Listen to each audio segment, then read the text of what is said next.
ଦେଖୁଛନ୍ତି କେଉଁ ଟାଇପ୍ର ସାପ। ସମସ୍ତଙ୍କୁ ଅନୁରୋଧ କରୁଛି ସମସ୍ତେ ଲାଇଟ୍ ବ୍ୟବହାର କରନ୍ତୁ, ନହେଲେ ସାପ ହାବୁଡ଼ରେ ପଡ଼ିପାରନ୍ତି। ଏ ସାପ ଜଣା ବି ଯିବନି, କେଉଁ ଟାଇମ୍ରେ ମାଡ଼ି ବି ଦେଇପାରନ୍ତି, ଆପଣଙ୍କ ଜୀବନ ବି ଚାଲି ଯାଇପାରେ। ତ ସମସ୍ତେ ଭଲ ଲାଇଟ୍ ବ୍ୟବହାର କରିକି ଯାଆନ୍ତୁ। ଏ ଦେଖନ୍ତୁ ପୁରା ବିଷାକ୍ତ ସାପ। କ୍ଷେତରେ ସ୍ପ୍ରେ କରିବା ଟାଇମ୍ରେ ଏ ସାପ ବାହାରିଛି,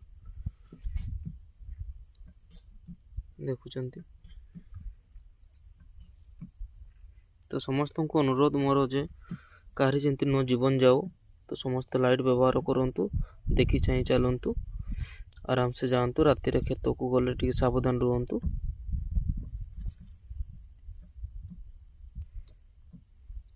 ବିଷାକ୍ତ ସାପ ହାବୁଡ଼ରେ ଯେମିତି ନ ପଡ଼ନ୍ତୁ।